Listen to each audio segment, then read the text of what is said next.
Duas certezas sobre o novo governo Lula: fim do negacionismo e guinada completa na política ambiental. É sobre isso que você vai ver nesse vídeo aqui do Política na Cabeça. Acompanhe aí.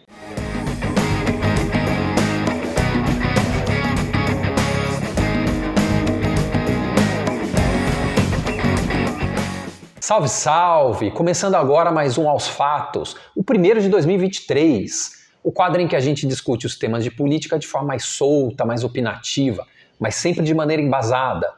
Eu sou Davi Carvalho, cientista político e pesquisador, e aqui estou sempre acompanhado do geógrafo, mestre em relações internacionais e principalmente mestre cervejeiro, o inoxidável Simas. Salve, salve! Antes de a gente entrar na discussão do vídeo, vou te pedir, como sempre, larga seu like aí, seu comentário, se inscreva no canal, acione o sininho e assim você ajuda o Política na Cabeça, porque a gente ainda está no começo. Então olha só, governo Lula está apenas começando, mas já podemos afirmar duas coisas com enorme grau de certeza, sem sombra de dúvidas. Acabou o negacionismo e houve mudança tremenda, enorme, na política ambiental. O tema que me é mais caro, que tem a ver com a minha linha de pesquisa na neurociência política, é a questão do negacionismo. Mas como sou um gentleman, quero ouvir meu camarada Simas. Bom, eu vou cuidar da questão ambiental. Manda ver. Em primeiro lugar, eu vou dizer o seguinte: nós vamos ter de volta uma política ambiental, o que qualquer país obrigatoriamente tem que ter. Nós estamos diante de uma série de ameaças climáticas e ambientais severas que estão colocando o próprio futuro da humanidade em risco iminente, e qualquer governo, independente se ele é de esquerda, de direita, de centro, tem que ter uma política ambiental. Mas que o anterior negava. Exato. Né? Absolutamente não havia política ambiental. E a respeito disso, eu gosto muito de citar um autor interessante aqui, que é o Harold Welser, escreve assim, né? Não sei como é que se fala porque ele é alemão. Ele tem um livro chamado A Guerra da Água, onde ele tenta explicar uma sociologia da catástrofe, né? Como é que as populações ou as sociedades, diante de uma catástrofe iminente, conseguem negar os fatos e continuar rumando no sentido da tragédia. Ele usa o conceito que você gosta bastante, de dissonância cognitiva. É porque ele é da psicologia social, Elton. Bem lembrado. Inclusive, né? A Tati vai pôr o livro dele aqui, ó, passando na tela para vocês verem. Foi a primeira vez que eu travei contato, a gente há alguns anos já não se falava, eu travei contato com esse conceito aí da dissonância cognitiva. Né? Poxa, a gente efetivamente está arrumando por uma crise climática e ambiental severa. Então, negar isso é um erro gravíssimo, não importa a orientação política. A gente teve governo Michel Temer, que não era um governo de esquerda, mas não foi negacionista do meio ambiente. Não foi, nunca foi. Pelo menos isso. Agora, o que a gente pode esperar com a nova gestão que está se iniciando? Primeiro, tudo começou bem com a indicação da Marina Silva. Nossa. A Marina Silva é uma grande liderança da questão ambiental, é um ícone da política brasileira, é uma pessoa que não tem nenhum tipo de comprometimento na sua biografia, assim, né, de acusações de corrupção, nada. Coisa do tipo, né? E assim, já integrou o governo petista no passado, mas depois acabou por divergências se afastando do PT. E agora ela está de volta, e isso me leva à conclusão de que nós temos sim uma notícia positiva de alguma retomada de política ambiental, mas há dois caminhos em que essa política pode se desenvolver. O caminho número um é uma política limitada, é a gente ficar fazendo o que a gente fez até agora. É a gente tentar diminuir as queimadas na Amazônia, é a gente tentar fiscalizar melhor, mas tudo feito de uma forma um pouco tímida. Só com uma ressalvinha assim, mas você disse, fazendo até agora, tirando o interregno no Bolsonaro. Claro, fazendo até antes do corte esse trecho.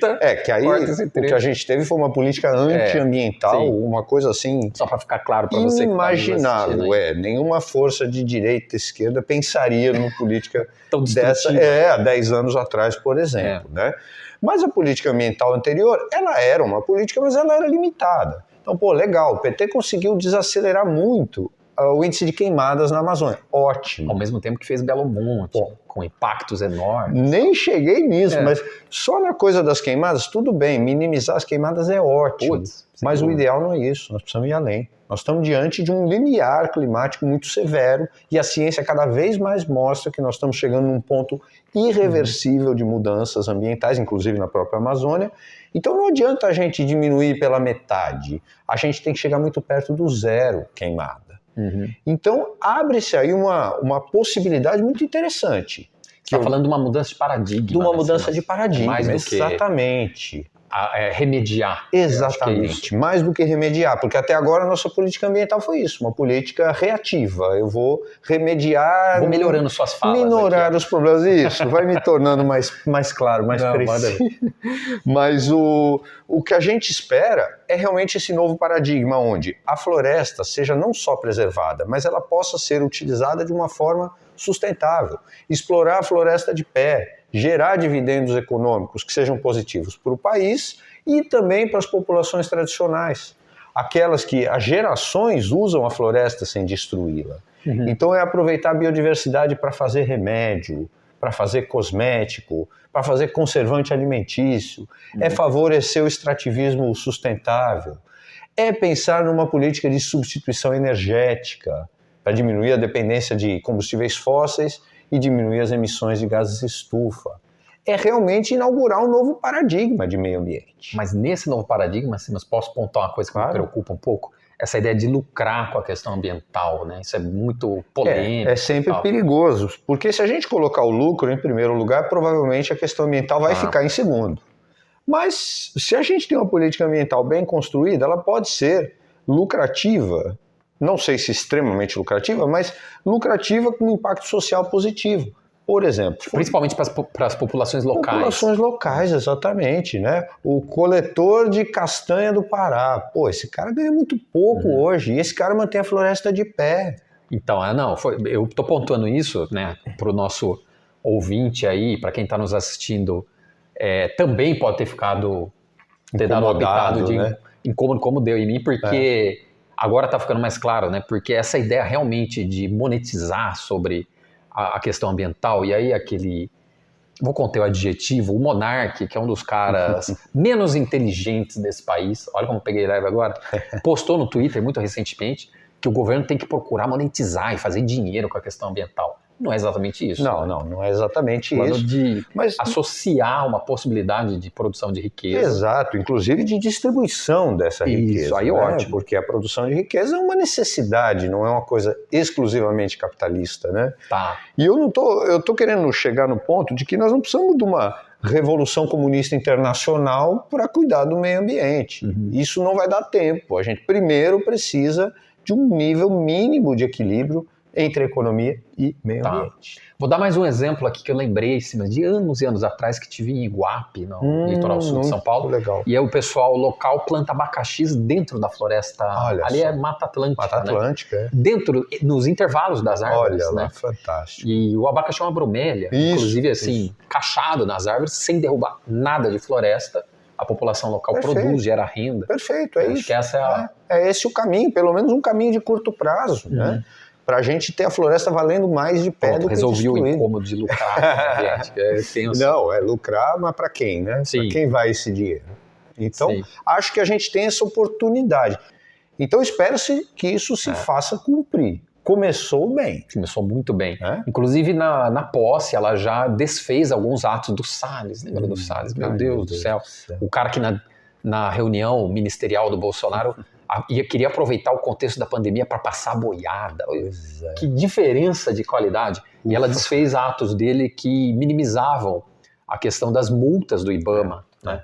Muito importante, né? Realmente, isso era... Não dá nem para dizer que existia uma política ambiental. Né? Era uma política contrária, uma política de destruição. E por citar o Salles, Simas, eu pego o gancho para comentar a questão do negacionismo. Né? Como você bem disse, as mudanças climáticas, o aquecimento global, tem uma base científica.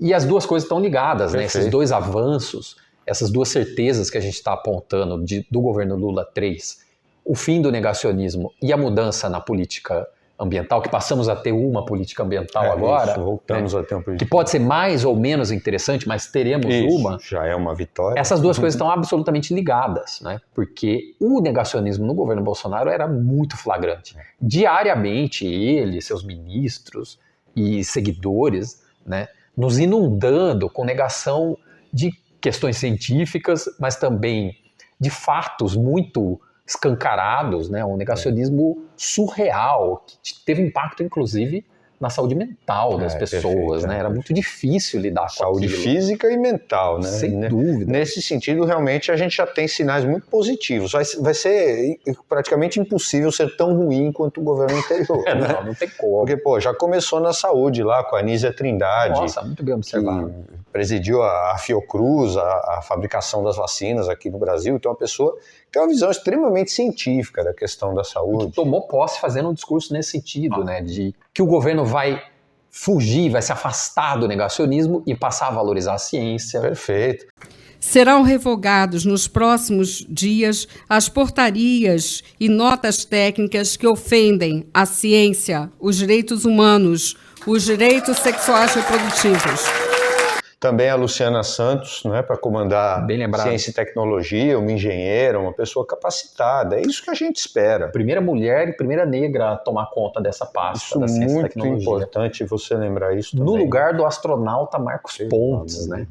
O cara que ficou responsável, o astronauta que ficou responsável por mandar a ciência brasileira para o espaço. Pois é, mas pelo menos ele virou um bom vendedor de travesseiro. Né? Os travesseiros NASA. Travesseiros da E a Luciana Santos já entrou falando em não aumentar, né? Porque na verdade seria um reajuste nas bolsas dos pesquisadores que estão defasadíssimas. A bolsa doutorados hoje paga cerca de R$2.000, era para estar em 3.800. 2.200 seria o valor. Doutorado. Seria o valor atualizado 3.800. A do mestrado menos ainda. E elas, estão hiper defasadas. Porque isso é fundamental para você ter uma política científica. Para alguém fazer doutorado, essa pessoa está fora do mercado de trabalho. Essa pessoa, em muitas áreas no mercado de trabalho, vai ganhar muito mais que R$3.800. R$3.800 até é pouco, mas o que razoável, que dá para pagar agora R$2.000 e poucos. E se você aí nos assistindo não sabe, a ciência brasileira ela tem como mão de obra principal alunos e pesquisadores de pós-graduação. São mestrandos e doutorandos, claro, orientados por seus professores e orientadores, mas são eles que tocam a pesquisa no Brasil. A ciência e a pesquisa avança com base nessa mão de obra. Que faz então a maioria ela da precisa ter ciência. uma remuneração de acordo. Né? Então mais esse salto de qualidade em tirar Marcos Pontes, bolsonarista leve, não tão ideológico, mas alinhado com o governo, com Luciana, que nossa senhora, que ganho de qualidade. Não, realmente o negacionismo perdeu o campo. Perdeu o campo. Só um ponto sobre a Luciana ainda, ela é da cota do PCdoB. Sim. O PCdoB sempre foi base de apoio do governo Lula, leva um ministério aí com enorme prestígio. Um ministério importante. E foi, portanto, bem contemplado. Mas sobre o negacionismo ainda, Simas, e talvez já caminhando para o nosso final, eu quero apontar para você aí entender as bases do negacionismo na linguagem mesmo, como que ele avança em 3 camadas, em 3 fases. E para isso, Simas, eu me apoio aqui na teoria do Alex Gillespie, que é um professor da London School of Economics, trabalha com psicologia e ciências comportamentais, e ele explica como na linguagem o negacionismo avança em 3 fases. A primeira fase, e dá para pegar o Bolsonaro e o bolsonarismo como exemplos muito nítidos disso. E superados, né, ainda bem.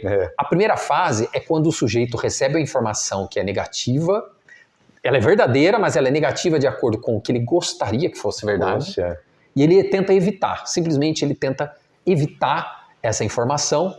E aí nós temos, por exemplo, o Bolsonaro lá no começo da pandemia, dizendo que a gente não podia cair em neurose, chamou a coisa de histeria. Ele estava tentando evitar a informação. Numa segunda fase, Simas, quando não é mais possível evitar a informação, parte-se para a deslegitimação das fontes de informação. Quem? Os cientistas, apontando os divulgadores de ciência, como Átila Yamarino, que foi sócio torcedor da Covid. Também escutei o Tedros lá, o chefe da OMS, sócio torcedor da Covid. Eu ia citar a OMS agora, que também o bolsonarismo criticava a OMS, tipo, quem é a OMS? É uma reunião de esquerdistas. É uma piração ideológica, maluca, mas foi o que foi, né? É história brasileira, história recente isso. Segunda fase do discurso negacionista, a deslegitimação das fontes da informação real que os caras querem negar, então critica a fonte, o que nas falácias lógicas é chamado de ad hominem, né? Você critica a fonte, em vez de criticar o argumento, o fato.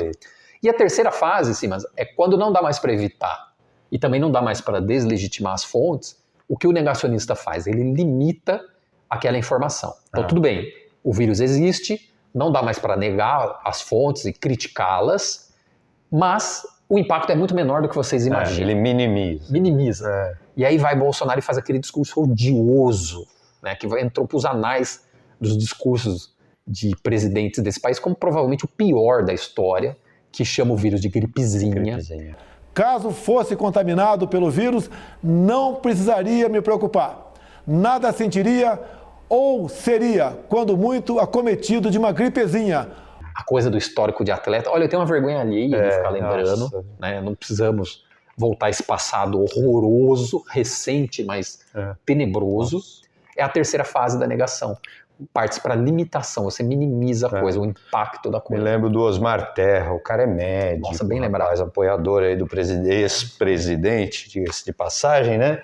Não vai morrer nem o que morre de gripe no Rio Grande do Sul. Aí errou o número de pessoas que morrem de gripe no Rio Grande do Sul. Morre muito mais gente do que ele imaginava. E da pandemia nem se fala. Fala coisa de 1.000 mortos. E estamos aí, né? E aí, além da gripezinha, lembrei de mais um discurso do Bolsonaro.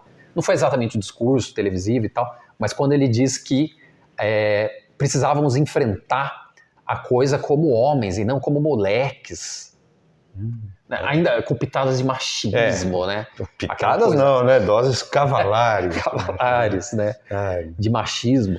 Terceira fase da negação, tentando limitar o impacto. Vai morrer todo mundo um dia. Meu Deus, olha o que a gente teve que ouvir do presidente da República. Que dureza, né? E aí eu lembro de apoiadores, sim, mas falar, não, mas é só liberdade de expressão. Não. Liberdade de expressão, ou se você estiver num churrasco da sua casa dando essa opinião, né? E o tiozão do pavê lançar essa, mas né? você é o presidente da República, né? Tem um impacto enorme, as pessoas seguem. A cidade de maior base de apoio do bolsonarismo, há estudos que demonstram, houve mais mortes de pessoas do coronavírus. O impacto neles foi maior. Foi mais. Por causa do negacionismo. Negacionismo mata e ele chegou ao fim. Olha que maravilha. Podemos afirmar isso com enorme tranquilidade. Sem dúvida, a gente está no caminho certo, a gente tem boas notícias. Agora, nem tudo são rosas, porque pessoas boas e bem intencionadas nós estamos colocando lá nos ministérios, mas elas vão conseguir levar o seu trabalho à frente? Isso vai depender de um desafio grande que o novo governo vai ter que enfrentar. Você está falando do legislativo. Estou falando da dificuldade, né, de você lidar com um legislativo mais conservador, mais fragmentado. Bem mais conservador. Bem mais conservador, né? Claro que nem todo mundo ali é verdadeiramente, tem muito fisiológico. Tem uma base fisiológica. Mas a gente vai ter que voltar nesse ponto. Sim, isso dá um vídeo inteiro, Simas. Então tá aí uma pauta para o próximo vídeo. Combinado. Esse, sem dúvida, vai ser o grande desafio do governo. O maior desafio do governo Lula, então, acompanha a Política na Cabeça, a gente desenvolve esse no próximo vídeo. Exato. Combinado, Simas? Combinadíssimo. E aí, eu tenho que te pedir, como sempre, larga seu like aí, se inscreva no canal, acione o sininho, senão você perde as notificações. E largue seu comentário, a gente vai adorar responder o seu comentário. Nossa função aqui é instigar o debate, principalmente isso. O que você acha dessas duas certezas sobre o governo Lula? Comenta aí, teremos enorme prazer em responder. Maravilha? E dessa maneira você ajuda enormemente o Política na Cabeça. Belezinha? Até a próxima!